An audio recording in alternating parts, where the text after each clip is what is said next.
নমস্কার বন্ধুরা, welcome back to my channel বাঙালির পঞ্চব্যঞ্জন। তোমরা সবাই কেমন আছো? আমি ভালো আছি। আমরা সবাই বাড়িতে যে কোনো শুভ অনুষ্ঠানে কার্যত পায়েস বানিয়ে থাকি। আজ আমি চলে এসেছি তোমাদের সামনে তেমনই এক রাজকীয় স্বাদের পায়েসের রেসিপি শেয়ার করতে। আমি যেমনভাবে বানাই, চলো দেখে নিই কীভাবে বানাই আমি এবং শেয়ার করে নিই তোমাদের সাথে। চলো আমার রান্নাঘরে। প্রথমে আমি 100 গ্রাম গোবিন্দভোগ চাল ভালো করে ধুয়ে নিয়েছি। তার সঙ্গে নিয়েছি 50 গ্রাম কাজু এবং 25 কিশমিশ। আমি নিয়েছি 6 চা চামচ ঘি এবং কনডেন্স মিল্ক, আর তার সাথে নিয়েছি তেজপাতা এবং এলাচ। আমি নিয়েছি 1.5 লিটার মতো গরুর দুধ। তোমরা চাইলে প্যাকেটের দুধও ব্যবহার করতে পারো। চলো তাহলে শুরু করা যাক। প্রথমে ওভেনে একটি পাত্র বসিয়ে নেব। তারপরে কিছুটা গরম করে তাতে ঘি দিয়ে কাজুগুলোকে লাল লাল করে ভেজে নেব।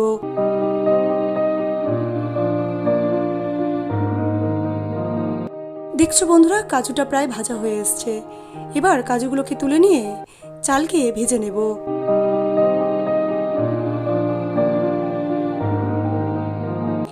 এইভাবে চালগুলোকে ভেজে নিলে চাল আর ভেঙে যায় না এবং খেতেও অতীব সুস্বাদু লাগে। এবার চালটা প্রায় ভাজা হয়ে এসছে। পাত্র শুদ্ধ চালটাকে নামিয়ে রেখে এবার আমি দুধটাকে বসিয়ে দিলাম ওভেনে।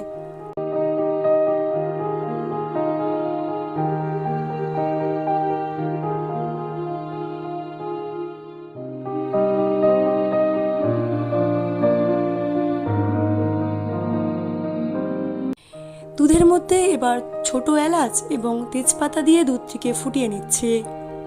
কিছুটা ঘন হয়ে যাওয়ার পর এর মধ্যে চালটা দিয়ে দেব।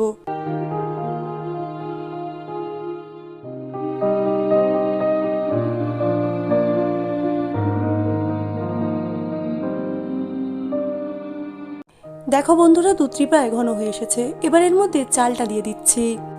চাল দেওয়ার পরে বেশ কিছুক্ষণ দুধটিকে অল্প আঁচে ফুটতে দেব, আর সময় সময় অবশ্যই নাড়াচাড়া করতে হবে, নয়তো তলার দিকে বসে যাওয়ার সম্ভাবনা থাকে। এতে পায়েস খেতেও খারাপ হয়।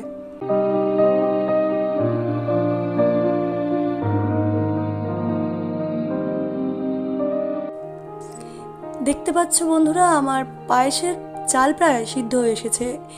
এবার এর মধ্যে আমি চিনি দিয়ে দেব। আমরা যে বাটিতে মেপে চাল দিয়েছিলাম পায়েসের জন্য, সেই বাটি মেপেই চিনি দেব।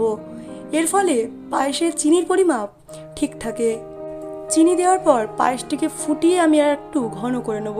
এরপরে কনডেন্স মিল্ক দিয়ে নামিয়ে নেব।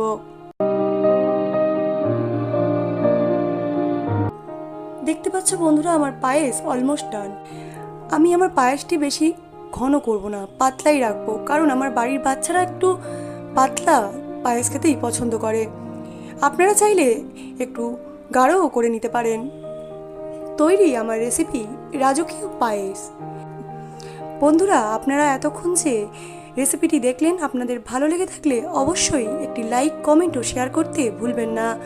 এর পাশাপাশি আমার পাশে থাকতে সাবস্ক্রাইব করে পাশে থাকা বেল আইকনে ক্লিক করুন।